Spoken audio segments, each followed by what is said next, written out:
don't you worry when the world says to you, or your husband, or your grandma, oh, you know the church is not. God's just after your money. You've got a response now. Yeah. No. Nothing's mine. He's only after what's his. He's only after what's his. Right? He's only after what's his. So here we go. Let's keep going. Verse 5. Therefore I thought it necessary to exhort the brethren to go to you ahead of time and prepare your generous gift beforehand. I thought it necessary that I should provide a space and a reminder and just set it up so that God can get what he's given you to give. God can get his hands on it. God can get his hands on it, which you had previously promised. This year for Legal Legacy, guess what we're going to do again? Last year we didn't do it. The previous 2 years we did. We're going to do pledge cards. We're going to get them to you very shortly. Yeah! Yes! I love pledge cards. I love the fact that I get to sit in faith and hear from God and write down what he's going to get to me to sow. And then I have the joy of walking through the pressure. Then I have the joy of understanding that I've got to see where the seed's at to receive that. Where you previously promised. Did you know the first year we did Legal Legacy and we did the pledge card and it was over 4 months, and the second year we shortened it down because we just shortened it down. But this year, and then last year we just really shortened it down, but this year we're going to spread it out a bit. Because I believe with preparation there can be generosity. So you're going to write the pledge card the first year, 228,000 or something. We, our little church, pledged to give. We're going to give for the benefit of another. That's what Legal Legacy is all about. It's about what God's going to get to us to give to expand the benefit, produce the benefit for someone else. We pledged nearly 230 grand. We had faith for that much seed. We sowed 59 of it. So my question to God was, where was the seed at? We pledged it, we believed for it. You're a supplier of it. So where did it get to? Where did we not see it? Where did the ants come and try and take away what we're going to sow? I prepared some things beforehand. I'm going to show you, take you through a little bit of the school of cane farming. See those sticks there? They come from somewhere else. Yeah, put them in your hand. Will, you're ready? Can you come give me a hand, sir? Will, can you get the longest piece, which is leaning up against the corner there? It's got some roots on the end. Can you get that stick out, and then one of the short sticks with the growth on them? That's the one. So, see these roots here? What was I saying? What was I talking about? Ants. So yesterday, I was prepared for sowing. I was prepared for this. And do you know that ants love sweet stuff? If you let them in your pantry, if you don't leave the lid on your sweet biscuits, guess where the ants are going to be? They're going to be right there. So I had this sitting outside the house thinking, oh yeah, it'll be right. This morning there was 1 million ants. 1 million, I kid you not. So I had to cut some more of this because it was just infested with ants. They were down the tracks and everywhere else. Do you know you have to watch your seed? Because there is something else and someone else that wants it. If you don't watch over it, you don't protect it, it might just get consumed by something else. So a farmer, my dad's a farmer, and Dad never panics in sowing time. Dad never panics, doesn't freak out. He's got the mindset of soul. Right, so this stick here, if you didn't know, when you drive around the Mackay region, there's a lot of this stuff growing. There's a lot. And I cut the top off it, which is down there because it didn't fit the car. But you know, this is pretty high. Now, if you can count 1, 2, 3, 4, 5, 6, 7, 8, 9, 10, 11, 12, 13, 14, 15, 16, 17, 18, 19, 20, 21, 22. 22 sections there. And each section has an eye on it. Each section is potential growth. See the roots? 1 section, 2 sections. Now, this little stick, he just went over in the rain. The last couple of weeks, so you've probably seen some cane falling over and it started to grow back up again.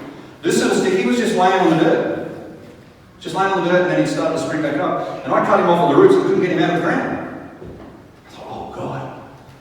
when the seed's close, it knows it's time. This was close to an environment that could reproduce it. It started to throw off some shoots. It wasn't even under the ground yet. So think about the 22 of those. What a sower does, he knows that he has to let that get sown. Because he's thinking about 1, 2, 3, 22 more. 22 more of these. He knows it's true. That if he sows it, he grows it. But as you can see, it only had to be close. It's not even intended. And this little sticky cane's going, I'm reproducing myself. There's more in me than you think.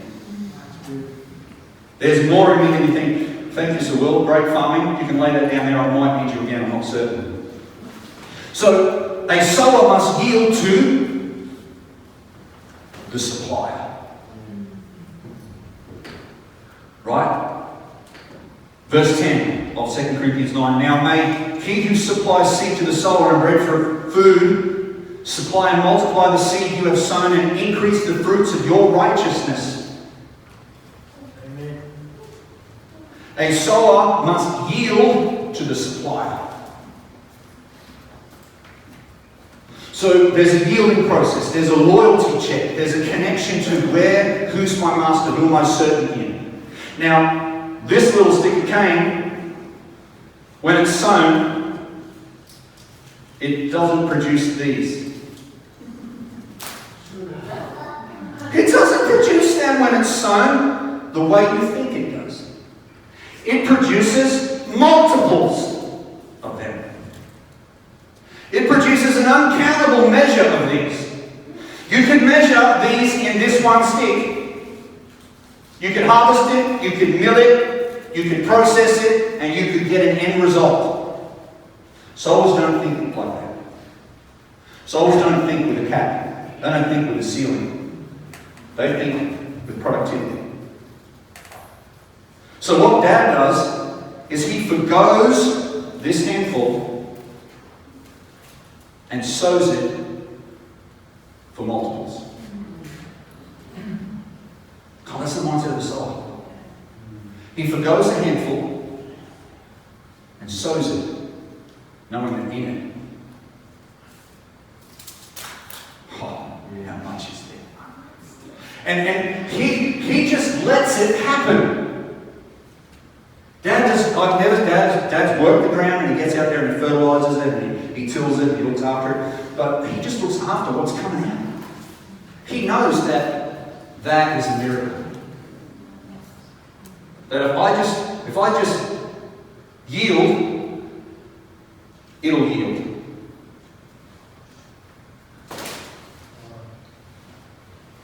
If I can yield, it will yield. That word yield is a powerful word in Acts 23. Let's just quickly go to Acts 23. And so a sower knows that he has to put his foot in it. What are the possibilities? And I can't get the information to you today about the mindset of the sower. I can't get it all to you, but I'm going to expand on it over the next few weeks. I'm going to break it down. We're going to just go through a journey of allowing and trusting God to move in our life. Now, one thing I want to add is it's really important that we understand the certainty of the supplier for seed is the same certainty that we carry for bread. Right? So, what am I saying? God promises He's going to supply you sugar. Don't plant it.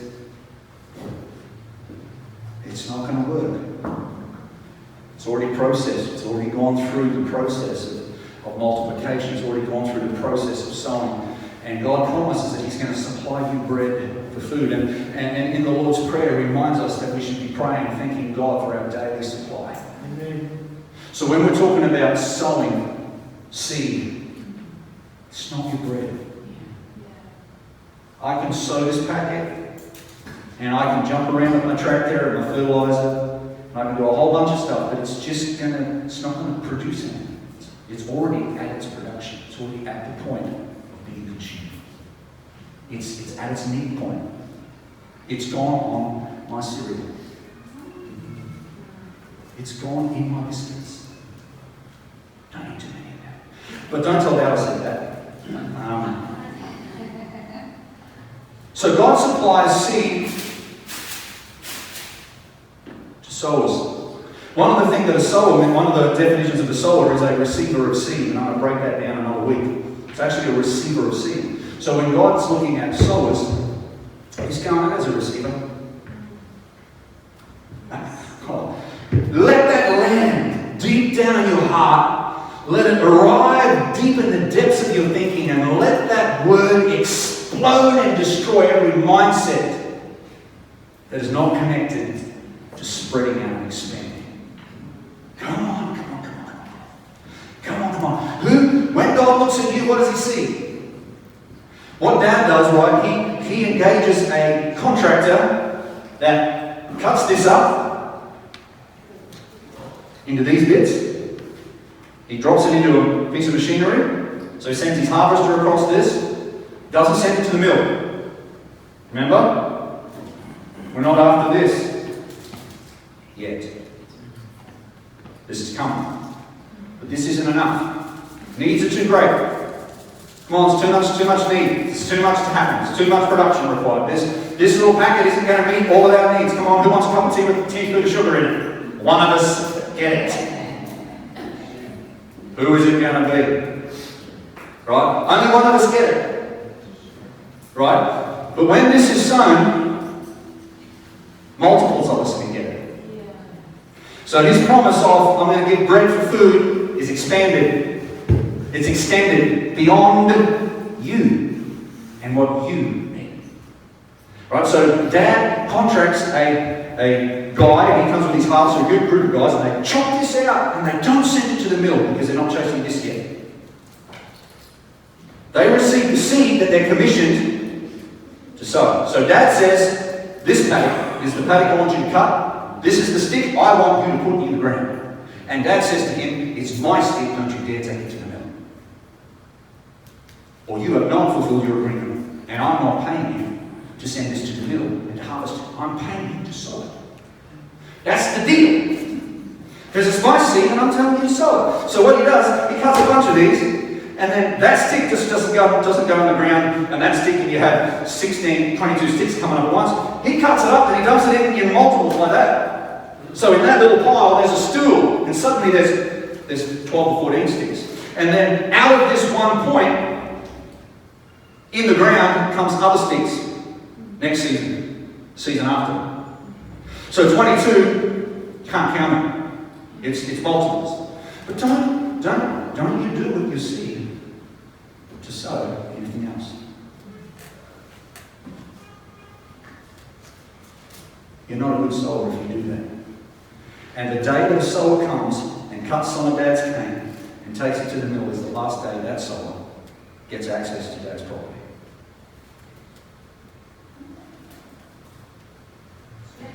True? I had 15 acres to sow, and I got a sower in, I gave him all the seed, he received the seed because he was a sower, and then he didn't sow it. He got caught up in I need productivity now, I need it now. And in that catching up, he didn't sow it, and so Dad's got 15 acres waiting there to be sown. And where's his seed gone? The seed to sow it has disappeared. It's gone somewhere else. You see, the mindset of a sower doesn't focus on profit now. Focuses on productivity later.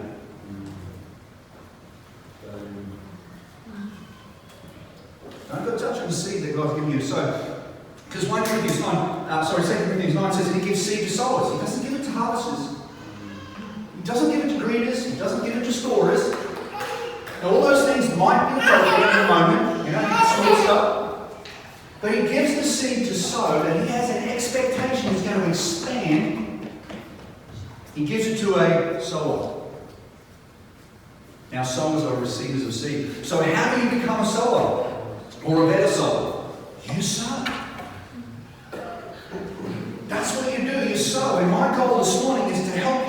where the seed's at. So that you can sow what God has given you as seed, and you can see you as a sower, and then that seed you sow can multiply, and He identifies you as a receiver of seed, so guess who you become? A seed receiver. How's that? Let you going. Let's read this scripture. Where was I? Acts 23. Let's read it. Don't look at that. Don't be distracted. Don't be distracted. Hallelujah. Let me read some seed. Some scripture. Acts 23, 21. Hallelujah. Now I want to look at it. Can't find my scripture. I'm not going to read that scripture. I'm going to look at that.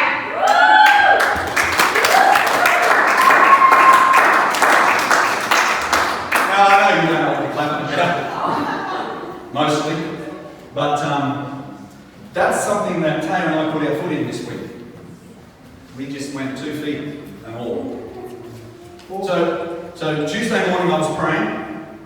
Last Thursday I was praying. So the Thursday before the Tuesday that I was praying, which was Tuesday this week, so it's Thursday a week and a half ago I was praying. I was asking the Lord for a word, and He spoke to me and He said, I'm going to give you seed to sow. So first thing, if God's going to say I'm going to give you seed to sow, who is His seed? What's His view of me? What's He seeing? So, are you seeing someone that's going to receive seed and isn't going to get caught up in the profit of it and wanting to strip it now? Slip it down the shirt. No, he saw someone who would sow, right? So there's a history of sowing. So how do you develop a mindset of a sower? How do you see as a sower? Well, you sow. You show yourself faithful that you got some seed and you put it in the dirt, wherever that dirt is, whatever that need was, and that someone else benefited from what you received. Beyond what you can think. So Thursday, week and a half ago, I'm praying, and God shows me how I should sow seed. So I want you to get out a whole bunch of $5 notes. How many were there? 80 of them. Get $85 notes out, and I want you to put it in the hands of my saints. They're believing for seed. So, okay, awesome. And then I thought, okay, God, well, who are the saints? And I couldn't figure that out. I didn't know whether it was you guys. And then on Tuesday morning, I figured out that it wasn't you guys. So that's why I didn't do it last week. And I never had a seed last week either. Now I've got a seed. Hallelujah. So God said, I want you to put $85 notes in some saints' hands. And what that is it's a seed that God is going to supply them. They didn't have to work for. They just believed for God giving them some seed. And then I went, okay, God, well, that's a bit of money. And then God said, and don't stop there. I want to show them multiplication. I want you to get out some $20 notes as well. So the moment that $5 passes through their hand, I want you to put a 20 in. Oh, God, this is awesome. And I said, God, how many people are we going to do this with? I felt God said, 80. So, yeah, baby. Don't do the maths. Don't do the maths. Don't you dare do the maths! I've already calculated it.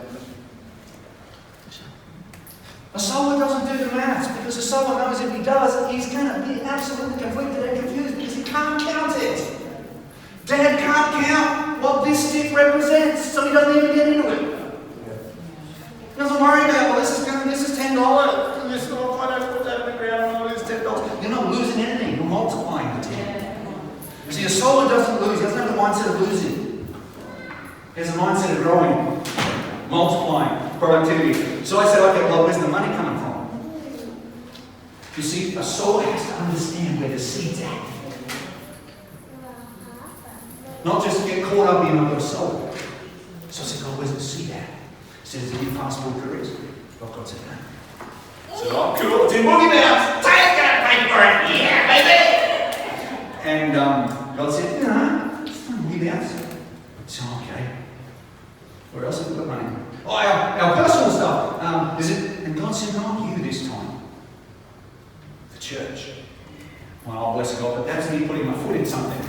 Like, it's okay for me to put my foot in my stuff and trust God, but then God's going, no, the church. I want you to talk to the church about it. So, Tuesday I'm going, okay, God, where am I sowing it?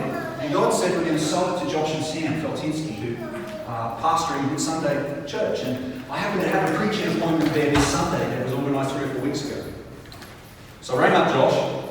I said, mate, what are you preaching on? Because he said, I'm talking a bit about seed. Can you talk about seed, sowing and stuff? So I said, mate, did you get to it? Am I going to arrive on Sunday and talk about seed and sowing and you haven't started it? What's the story here? He goes, oh, no, we're into it, man. We're ready. You know, Josh, we're ready. Let's do it. I've been talking about seed and they're getting ready. They're ready. The church, the congregation is ready to hear from God. And I said, I've got a little surprise that I want to do, but I can't tell you because I just don't feel I should tell you what the surprise is. And the surprise was that I've got $2,000 worth of seed that I want to sow into them. So I said, I can't tell you, I just want you to, because Josh is away, Sam's there, the kids are there. So he's just going to be a surprise.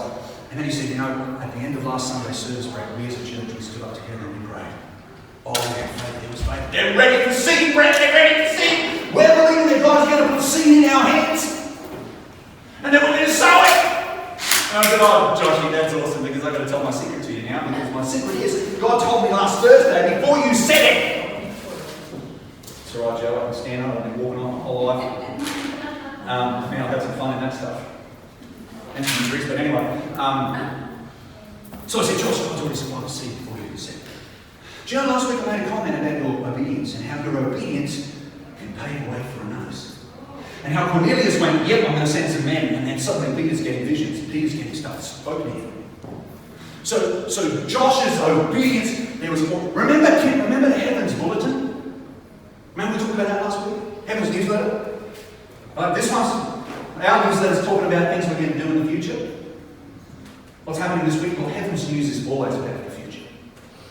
It doesn't report what's happened. It reports what's going to happen. I don't know about you, but I don't want to be the face on the front page of the news bulletin in heaven. But this boy, he just put his foot in it all the time. He just put his foot in it, and there it was. I could get that done because he was a foot broker. So I said, Josh, guess what? And Josh is, you know, it's quiet on the end. He goes, say it again. And I said, God has already given you the seed you're believing for. And I'm believing it's going to be enlarged. So while Josh and I are having a conversation, now you've got to stay with me, just stay with me. Stop looking at that picture. I'll explain that in a second. So Thursday, God speaks to me and shows me about the seed he's going to give, right? And then Tuesday I pray. But the Tuesday beforehand, I missed a phone call from Joe's son, Will Smith, and he's pastoring a church down at Gibson, right? And he rings me up, and I miss his call, and I try to ring him back on the Tuesday afternoon, but I get a call as I'm ringing him, and then I totally forget to call him back. 7 days later, I'm like, oh, God, I've got to ring Will back. So I rang Will, and he says to me, so this is Tuesday while I'm praying, and God's speaking to me about seed, and Josh and everything else, and I'm oh, God, you're so good. In the middle of it, he just goes, I've got to ring Will. So I rang Will. Will goes, yeah, I missed it last week, but God placed on my heart that we as a church, we want to get involved in what you and Taya and Josh and Sam are doing, and we want to partner with you, and I don't know what it looks like, I don't know what it means, but God's given me the word seed. And the moment he said seed, I said to him, well, I don't know what that means exactly, but in a moment we're going to know. In a moment we're going to know. And then we drop out, because I was Bluetoothing it out on the highway, driving out the back of nowhere. I had service where I don't normally have it. So cool. Anyway, I went an hour without any service, and so I got to praying. And the Lord said, I've supplied seed through Will. So, oh, bless God. So the moment we took responsibility, I said, okay, God, our church is going to do it. God supplied for it. And he supplied for it before I even had the idea of it, before it even manifested itself a week and a half earlier. You see, God is always working. And when we have the mindset of soul, we can engage ourselves in the workings of the kingdom that will blow our minds.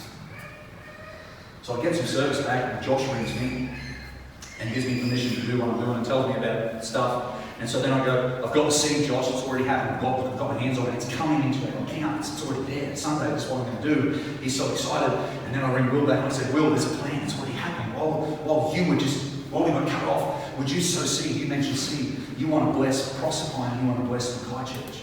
if you sow into our church, we're going to sow seed to that church. And so you're blessing us and blessing them at the same time. He's like, oh God. We're going to cut off again. So then I rang Teo a couple of minutes later, and all I could say to Teo was, oh God!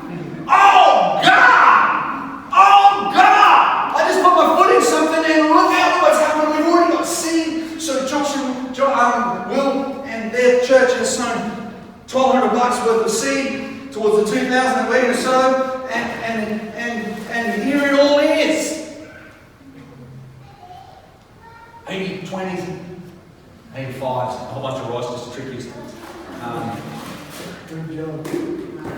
So I'm going to give you a chance to add to that seed by the end of the service. If you've got some cash, or you want to give, you want to handle some seed that God's going to supply, I believe He's put some in your pockets. He's given it to you already. And as I finish this off, God's going to be identifying how to seed. And God's going to give you a skill. He's going to upskill you in a moment to see where the seed's at. And you're going to know that the moment you get that figure, you know what you're sowing to. So you've identified your harvest, right? A sower must identify the harvest. If a sower does not know what he's sowing to, or what's going to come from his efforts, he won't sow. So the guy that Dad contracts for this, he's not expecting corn. He isn't. He knows that he's going to go through the expense of running his machinery, and he knows that there's profit in sowing. I'm going to get to you seed for sowing and bread for food. So a sower knows that when he sows, his bread's covered. Right? The sower knows that if he puts this in the dirt, and he does what Dad asks him, Dad's going to pay him. How good's God? Oh, come on. Come on. He's not a heavenly father. He's not a heavenly business operator. He's not an earthly father or business operator or farmer. He's a heavenly one. He's a heavenly one. So I'm going to give you opportunity, and we're going to pass this around. If you've got some seed that you've just identified as, oh, well, you got that to me. So when we decided we're going to give it from the church, within that period of time, that morning, as I was praying Tuesday morning, we got given, there was sowing already into our account, separate from what we normally get from a source that's like doesn't normally come from there, and God has already given more than He asks us to sow. He's a multiplier. He's a multiplier. He's a multiplier. So I'm going, oh God, and this is happening, and this is money there, and we're sowing, and God's sowing. So I heard from God on the Thursday, and I didn't know where to apply it, but He showed it to me, and I had to lay down. I couldn't yield to where the 2,000 is coming from. I had to yield to the certainty that I have a supplier. So I believe if you contribute to this, whatever, if it's $1, make no difference. A seed, faith is a mustard seed can move a mountain. That one stick, there's multiples in this one stick. But as you sow, remember, if you sow sparingly, you reap sparingly. There's still multiplication. If you sow bountifully, you'll reap bountifully. So this is all happening, I'm getting all excited, and God's just doing stuff, and then in the midst of all this, being out of range and talking to people, I get a message on my phone from real estate. And the message goes like this: I'm looking for a representative from Life Impact Church who I spoke to 2 years ago. I don't know who those representatives were, but I got a deal for you because you said then you were looking at needing more space. Ring me, I've got the perfect property that will give you more space. And so I go, God, I said something last week, and I know I said it because I heard you say it. You said we have great real estate, but we need more. God, you said it. I got out my little notebook and I read where I'd written it down 7 days earlier. And God, you said it. And I agree with you. And then I said it to the church. Now, God, the church has no idea, but we're going to put our foot in it. So we've been looked at it. We have permission from INC, which is, we're a movement, so we have head office and property managers over everything that INC does. And so we've had a chat with them, and on Friday we had permission to proceed. So, before you get excited, so I asked God for another scripture, which is my nature. God, you're going to speak. You've already spoken, I know. Now I'll speak again. And God gave me Acts 11, 12 and 11, I think it is. Just follow without doubting. Preached about Cornelius and Peter last week. And how Peter received the men, and the Lord said, just follow them without nothing. So that's what we're doing. Okay?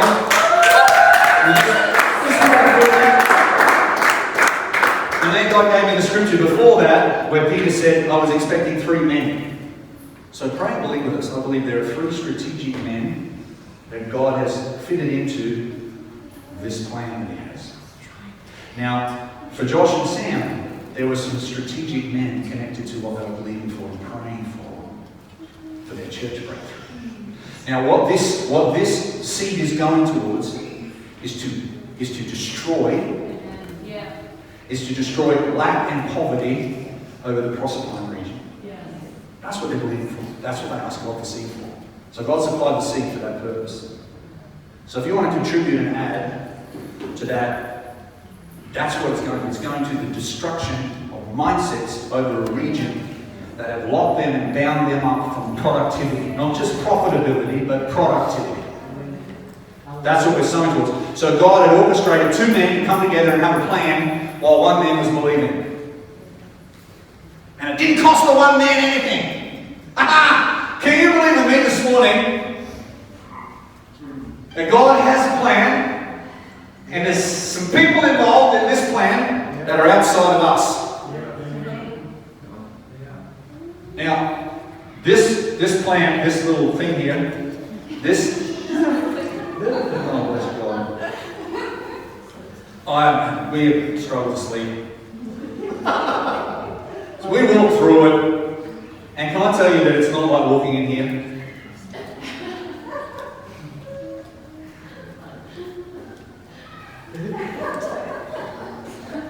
John, you were involved with pulling some nails out in here to build this place, weren't you, John? Once or twice. John spent some time swinging hammers, and a few of us here have done it. Can I tell you, John, if you swing a hammer in that place, you're not going to be swinging it as many times as you swung it here. You're going to be swinging it a lot more. There's a whole lot more nails in that property. So totally, we walked through it with the Shania Hill Light Academy actually on Thursday, and well, we went home and just went, God, I felt like we were 2 kids playing in a sandpit with a little Tonka truck. And God gave us the view of the White House and making decisions for the World Health Organization. And how it was like, you stop, you'd be playing around here with this little Tonka truck, and there's no moving parts, it's just this little bit, and it's just been driving back and forth, believing God for big things. And then suddenly there's the White House, there's the White House, and you can make some bigger decisions. See, when you put your foot in it, the capacity is there. And Dave, you said something. Can you remind me what you said this morning to me about if we get mixed up in the figuring out of it? If we try and know all the answers and control what God's trying to do, we won't get what God's trying to do because we can't. We're just getting away. What God's trying to do. So good. Yeah, we're just getting away. So Taylor and I decided that we're going to follow through, and we're just going to stay in the sandpit. We are. We're just going to play there, and we're going to find ourselves sitting around another boardroom table. Come on, this is exciting. Yes. So the mindset of a sower. Sorry? Oh yeah, how much? It's about how much? Yeah. So, we're ridiculous. That's ridiculous. I didn't go into the total ridiculosity of it.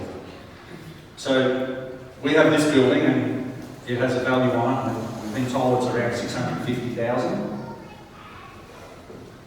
And so we were asked if we would like to buy this building. Who knows? Now those of you who know, be quiet.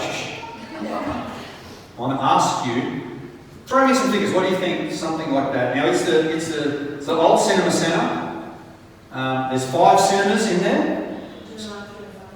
There's a couple of other photos. There's 2,500 square metres of space. That's the entry foyer. That's as big as our building.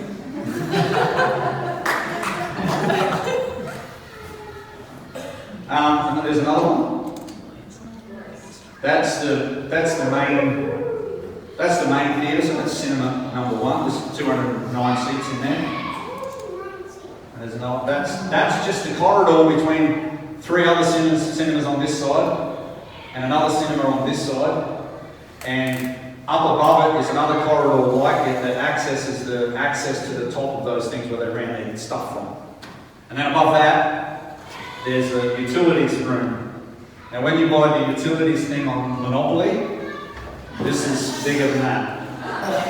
This is running all the aircon for the building, this is running, and Yimmy and Dave, we looked at all the power sockets and all the stuff there and just went, wow. Don't put your finger in there, it will blow you to 3 galaxies away. Hallelujah. So, throw me, what do you think it's worth? What would you pay for it? What do you think that's worth? Just thinking this is about $650. What do you reckon? Look, throw a figure at us. 5 times bigger, right smack bang there, blah, blah, blah. Somewhere it's in the millions. It's in the millions? Yeah. 3 mil? You've got a 3 mil? And yeah, 3 mil, maybe 3 mil. Anyone? Any advances? Any lower ones? So we've thrown this question to a few people this week, and we started at 800,000. Someone said 800,000, and someone said 20 million. So if you sow something, remember you don't know what's going to happen out of it. And anyway, it's negotiable at 700,000. The whole building. The whole building. Yeah. The whole building. Negotiable. Negotiable. That's right. And they want a church or a not-for-profit to buy it. So if that happens, they'll negotiate with the church or a not-for-profit. The council want that to happen in that building as well. So we're just following along and we'll see what happens. But we thought it might be nice for you to see. Sean, can you go back to the first one? You imagine right smack bang there on the middle of Gordon Street, a centre that impacts our city. Right, so more than a church. Now, you know that we've talked about multiple locations, and we've talked about, we've not said to you we're believing for 500 people in our congregation. I've not said that to you. Because it's not been a part of, we're believing for 500 impact, 500 people impact, and spread out across our city, maybe meeting in multiple locations. So why would God give us something this big? For the vision we have to impact our community. Not just to be a church centre. So not trying to be the biggest church location in our city, but to serve God in our city, where the greatness and the bigness of God can impact our community. So all those spaces are renovatable. Lots of Praise nice. God. I did this ceiling with Eric, just part of it. Hallelujah. It was hard. So what we're doing is we're following through and we're going to trust that God is leading us. And at this stage, there's been no one else interested and no one else contacted.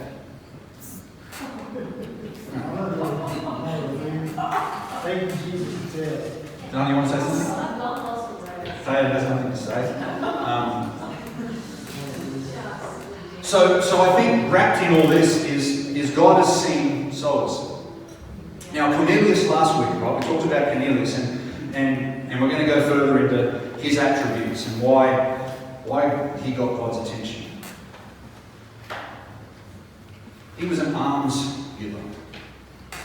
Now when he was an alms giver, that word alms means he had a disposition. He set himself where everything he operated in and out of, his whole passion and zeal, his whole life, had become about benefiting someone else. And it got God's attention. So in 2014, might have been, We were driving back from the Sunshine Coast and we saw this massive building on the Sunshine Coast, and both Tara and I said to each other, oh, we need an impact centre in Mackay. We were assistant pastors at the time. There was no time frame, there was no promise of being pastoring. We just wanted to need an impact centre in Mackay. Last week I think I mentioned about we need to build some rural clinics. We said to God, we need an impact centre in Mackay where He would pick us. We want our city to identify that there is a God who moves. That there is a God who is alive. He isn't a God that is just preached about on a Sunday morning at a whole bunch of congregations in Mackay, but the preaching follows testimony. The early disciples, when they preached the kingdom, when they preached the gospel, it was coupled with testimony. It was coupled with testifying. That we aren't just talking to you about God, we're talking about the God who's touched my life. So our passion is to impact our community with the power and the work of God, so that the opportunities in that space are... What's in this stick? Let's not think about this as one little bag. Let's think about this outcomes of impact across our community, our nation, and the nations of the world. God is seeing more of these. So we're going to sow this afternoon into Josh and Sam's life. We're going to believe that God is going to destroy some things there, and that He is also going to identify that there is a bunch of saints in Mackay who have positioned themselves for the benefit of their community, the benefit of the nation, and for the benefit of the nations of the world. We're arms givers, we're prayers, and He has recognised we're seeking, we're souls. So He can get to us what's required to get the job done.